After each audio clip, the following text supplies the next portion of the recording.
Había en aquellos días gigantes en la tierra, y también después, cuando los hijos de Dios se unieron a las hijas de los hombres y ellas les dieron hijos. Génesis 6:4. Los gigantes aparecen en la Biblia cuando el orden creado es desafiado, cuando el miedo paraliza al pueblo de Dios, o cuando el poder humano intenta ocupar el lugar que pertenece solamente al Señor. Este video no trata únicamente de cómo murieron los gigantes, trata de por qué tuvieron que morir. Cada gigante que surge en las Escrituras cumple un papel específico dentro del plan de Dios, y cada muerte lleva consigo un mensaje. Nefilim. La primera vez que la Biblia menciona a los gigantes, lo hace en un contexto de crisis absoluta. Los gigantes no son presentados como monstruos escondidos en las sombras, sino como figuras públicas. Estos eran los valientes que hubo en la antigüedad, los hombres de renombre. Génesis 6:4. Esto significa que eran conocidos, celebrados y admirados. Tenían influencia, tenían voz, tenían poder. Eran el tipo de personas que moldeaban la cultura y definían lo que se consideraba grandeza. El problema no era solamente el tamaño o la fuerza, era lo que representaban. Poder sin sumisión, fuerza sin temor, fama sin justicia. Un mundo donde lo que impresiona a los ojos sustituye aquello que agrada a Dios. Y vio el Señor que la maldad del hombre se había multiplicado sobre la tierra, y que todo designio de los pensamientos de su corazón era de continuo solamente el mal. Génesis 6:5. A medida que los hombres poderosos se convierten en referencia, el temor del Señor desaparece. La fama crece, la violencia se extiende, el corazón humano se distancia de Dios, y se corrompió la tierra delante de Dios, y estaba la tierra llena de violencia. Génesis 6:11. Ante este escenario, la respuesta divina no es gradual. Dios no envía un juez ni levanta un libertador. Él declara: «Y se arrepintió el Señor de haber hecho al hombre en la tierra, y le dolió en su corazón. Y dijo el Señor: Destruiré de sobre la faz de la tierra al hombre que he creado, desde el hombre hasta la bestia, hasta el reptil y hasta las aves del cielo, porque me arrepiento de haberlos hecho». Génesis 6:6-7. El diluvio entonces no es solo un castigo moral, es un acto de reinicio. Dios preserva a Noé porque él caminaba con Dios. Génesis 6:9. No porque fuera físicamente fuerte o culturalmente relevante.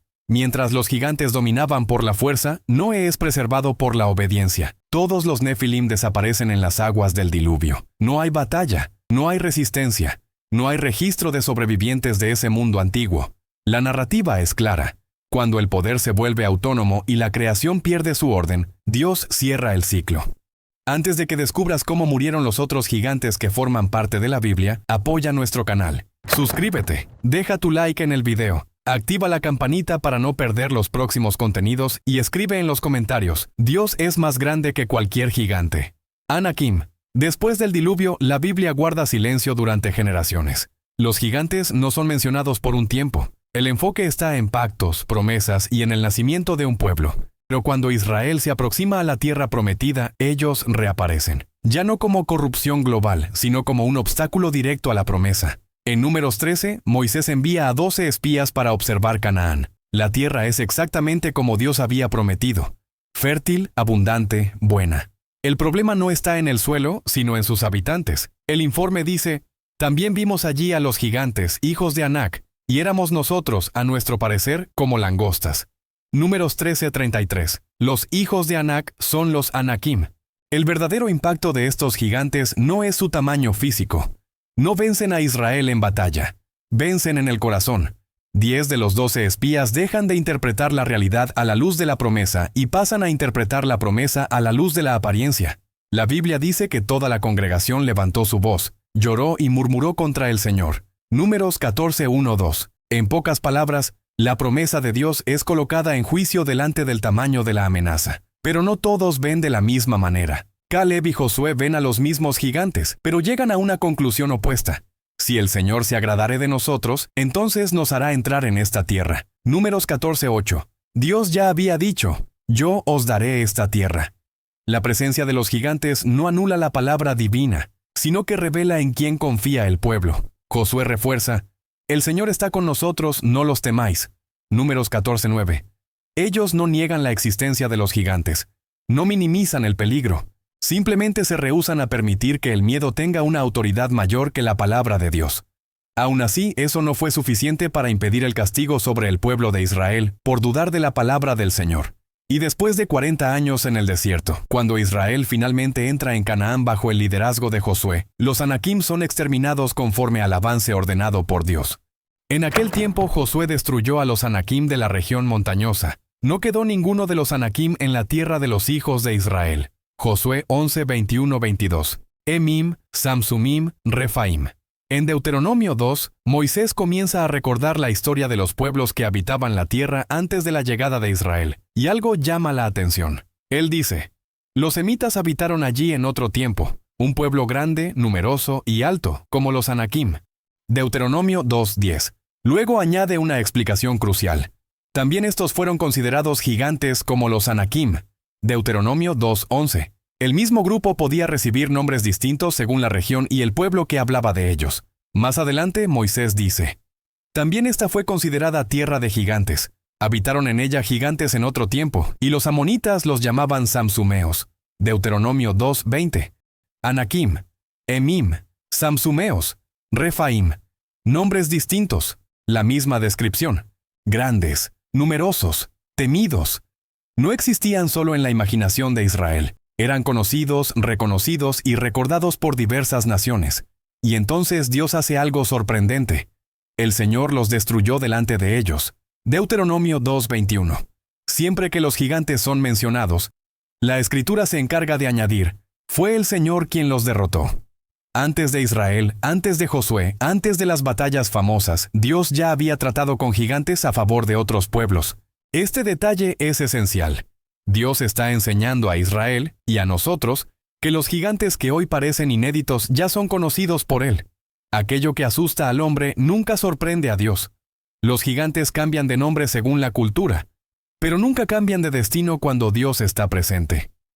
Oje, entre todos los gigantes mencionados en la Biblia, Og ocupa un lugar singular, porque únicamente Og, rey de Basán, había quedado del resto de los gigantes. Deuteronomio 3:11.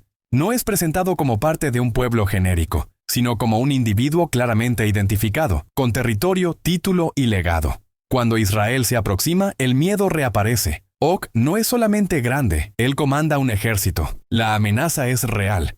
Pero esta vez algo cambia. Dios habla directamente a Moisés. No le temas porque en tu mano he entregado a él, a todo su pueblo y a su tierra. Deuteronomio 3:2. La orden divina precede a la batalla. La victoria es declarada antes del enfrentamiento. Entonces aparece un detalle que revela la magnitud del peligro. He aquí su cama, una cama de hierro. ¿No está en Rabá de los hijos de Amón? De 9 codos su longitud y de 4 codos su anchura, conforme al codo común. Deuteronomio 3:11. El texto no menciona esta cama para despertar curiosidad, sino para revelar confianza en la propia grandeza. El hierro simboliza seguridad, permanencia e invulnerabilidad. Og es muerto en batalla, junto con sus hijos y con todo su ejército. No hay huida, ni negociación, ni postergación. El último representante de los antiguos gigantes cae delante de un pueblo que ahora confía en la palabra del Señor.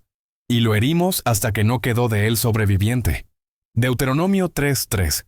La cama de Og se convierte en una prueba física de que Dios no vence solamente amenazas abstractas, sino también enemigos concretos, visibles y aterradores. Og cae frente a frente con Israel, bajo el mando directo de Dios. Goliat. Goliat es el resultado de un linaje que se negó a desaparecer. Proviene de Gat, una de las últimas ciudades asociadas a los antiguos gigantes, un lugar donde el legado de los Anakim aún resistía. Goliat no aparece corriendo hacia la batalla.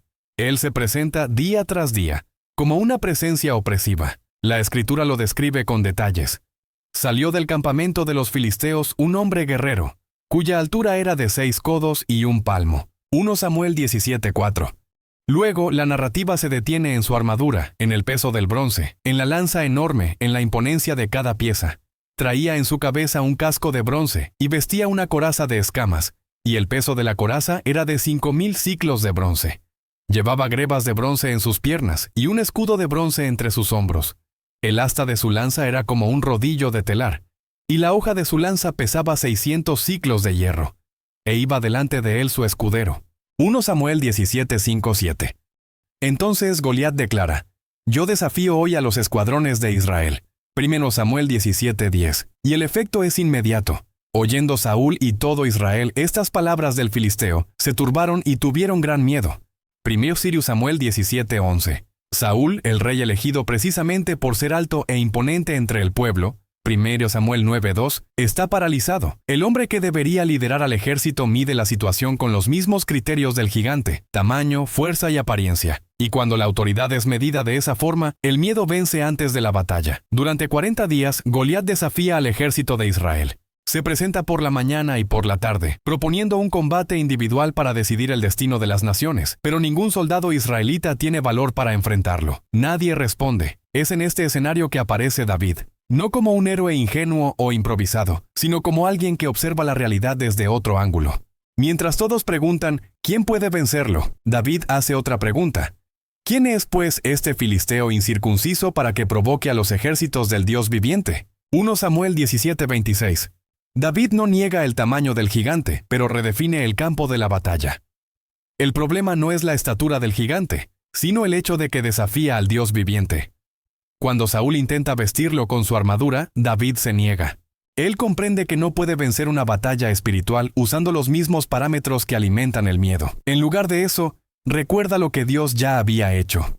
El Señor me ha librado de las garras del león y del oso. Él también me librará de la mano de este filisteo. 1 Samuel 17:37. Al ver a David, Goliat lo desprecia. ¿Soy yo algún perro para que vengas a mí con palos? 1 Samuel 17:43. Entonces llega la declaración que redefine toda la historia de los gigantes. Tú vienes a mí con espada, lanza y escudo, pero yo vengo a ti en el nombre del Señor de los ejércitos. 1 Samuel 17:45. David entiende que la guerra no será decidida por la estatura, sino por la autoridad. Y sabrá toda esta congregación que el Señor salva, no con espada ni con lanza, porque del Señor es la batalla, y Él os entregará en nuestras manos. 1 Samuel 17:47. Y aconteció que cuando el filisteo se levantó y echó a andar para ir al encuentro de David, David se dio prisa y corrió hacia el combate contra el filisteo. Y metiendo David su mano en la bolsa, tomó de allí una piedra y la lanzó con la honda, e hirió al filisteo en la frente.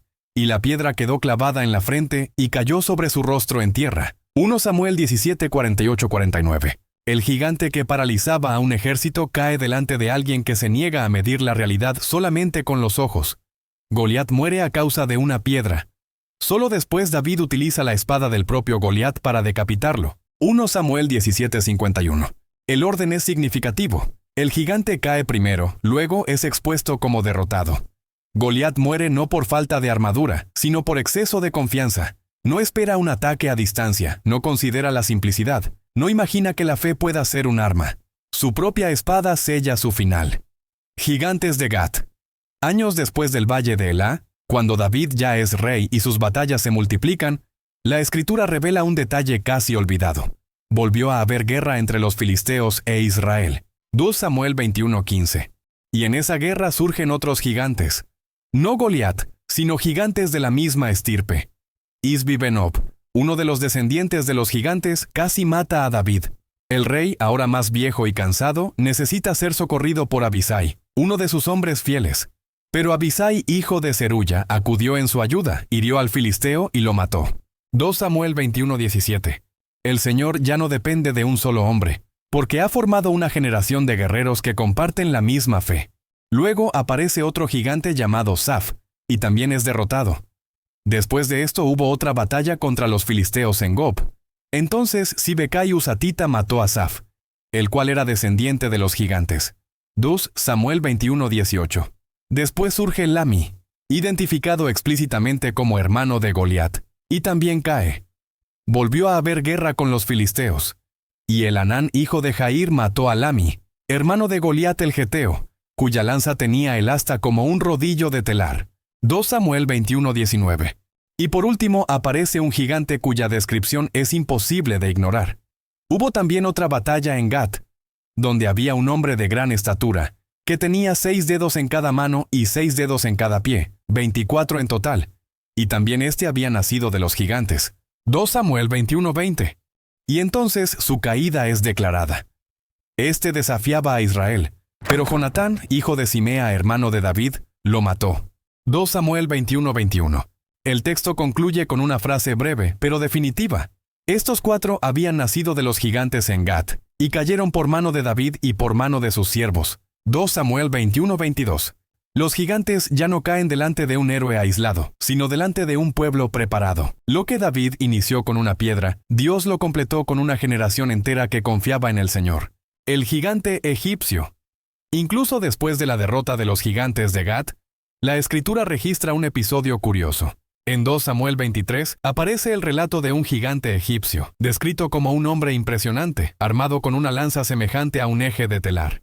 Tenía en su mano una lanza como un eje de telar. 2 Samuel 23:21.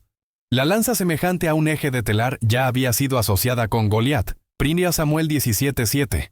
Los gigantes físicos nunca fueron el mayor problema de la humanidad. El gigantismo en la narrativa bíblica es un modelo de poder humano que se impone sin dependencia de Dios. La Biblia no llama a este hombre gigante. El gigante egipcio representa el mismo patrón de poder. No es heredero directo de Gat, pero sí heredero del mismo espíritu de confianza en la fuerza, en el entrenamiento y en la superioridad militar. Pero Benaía, hijo de Joiada, uno de los hombres más valientes de David, entra en escena llevando solamente un bastón. Pero él descendió contra él con un bastón, le arrancó la lanza de la mano al egipcio y lo mató con su propia lanza. 2 Samuel 23:21. El gigante egipcio cae no para iniciar una nueva etapa, sino para confirmar que el patrón ha sido quebrado. Sea cananeo, filisteo o egipcio, el resultado es siempre el mismo cuando la fuerza se levanta sin temor del Señor. Ahora apoya nuestro canal. Suscríbete, deja tu like en este video y activa la campanita para no perder los próximos contenidos. Comparte este video con alguien que necesita recordar que Dios es más grande que cualquier gigante.